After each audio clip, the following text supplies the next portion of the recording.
Dark সার্কেলের solution, dark সার্কেলের solution, dark সার্কেলের সলিউশন, ডার্ক সার্কেলের সলিউশন বলতে বলতে মানুষ এখন এখন পর্যন্ত মানুষ হচ্ছে পাগল হয়ে যাইতেছে। ডার্ক সার্কেলের কি সলিউশন?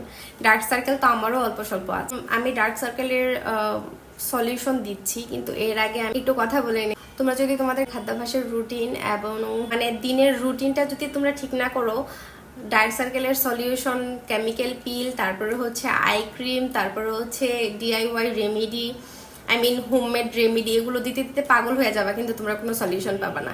তুমি ইনাফ পরিমাণে পানি না খাইলে এবং খাবারের রুটিনগুলো ক্যাফেইন যুক্ত যে খাবারের রুটিনগুলো হচ্ছে আছে, ওই রুটিনগুলো যদি তোমরা না ঠিক করো এবং ঘুমানোর রুটিনটা বিশেষ করে না ঠিক করো, তাহলে তোমাদের ডার্ক সার্কেলের সলিউশন কখনোই পাবা না। আর আরো একটা ব্যাপার থেকে যায়, যেটা হচ্ছে যে তোমাদের যদি হরমোনাল প্রবলেম থেকে থাকে, তাহলে তোমাদের ডার্ক সার্কেল আসলে যাবে হয়তো বা ডার্মাটোলজিস্টের সাথে কথা বলতে হবে এনিথিং। আমি ঠিক মতো ঘুমাই না, দ্যাটস ওয়াই গতকালকের আগের দিন আর গতকালকে 2 দিন আমি ঘুমাই নাই, দ্যাটস ওয়াই আমার দেখা যাচ্ছে যে মোটামুটি চোখে একদম গর্ত ঢুকে গেছে।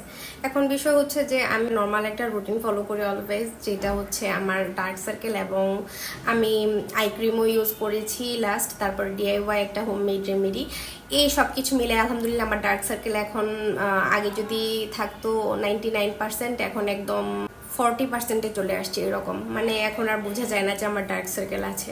তো আমি তোমাদের সাথে আমার ইউজ করা রেমেডিটা শেয়ার করছি। এর আগে আমি আবারও বলিনি যে ডার্ক সার্কেলের সলিউশন যদি তোমরা চিল্লাইতে চিল্লাইতে মরেও যাও, তারপরেও যদি তোমরা তোমাদের খাবারের রুটিন এবং ঘুমের রুটিন আর পর্যাপ্ত পানি না খাও, এই 3টা জিনিস যদি তোমরা না ঠিক করো, তাহলে তোমাদের ডার্ক সার্কেল কমার কোনো পসিবিলিটি নাই, সত্যি বলতে যেটা। এরপরে তোমরা এই 3টা জিনিস ঠিক করার পরে আমি যে রেমেডিটা এখন দেখাচ্ছি, এটা তোমরা যদি ইউজ, ইনশাল্লাহ তোমরা কিছুটা হইলেও আমাদের ডার্ক সার্কেল রিডিউস করতে পারবা ইনশাল্লাহ। তো আমি চলে যাই আমার ডার্ক সার্কেলের জন্য। আমার লাগছে হচ্ছে আলু কুচি এবং শসা কুচি, দুইটাই তোমরা ডিরেক্ট এইভাবে করে চোখে দিতে পারো। আমি তো এখন শুয়ে এখন দেখানো পসিবল না, কিন্তু হচ্ছে এরকম করে ডিরেক্ট তোমরা হচ্ছে এরকম করে দিতে পারো। এরকম, এই যে এরকম করে, আমার এখন শুয়ে দেখানো পসিবল না, এরকম করে দিতে পারো। আমি আমি আরেকটা প্রসেস দেখাচ্ছি। এটা একটা প্রসেস, এরকম করে দিয়ে তোমরা জাস্ট 15 থেকে 20 মিনিট এরকম করে রেখে দিতে পারো।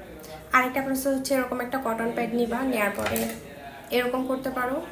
এই যে এরকম কাঁচি দিয়ে এরকম 2 ভাগ করে নিয়ে তারপরে তোমরা হচ্ছে এরকম করে এই শসার যে রসটা আছে ওটা টোটালি সাক করে নেবে। এটা শসার এবং আলুর যে রসটা আছে এটা টোটালি সাক করে নেবে এটা, তারপরে এরকম করে দিয়ে রাখতে পারো।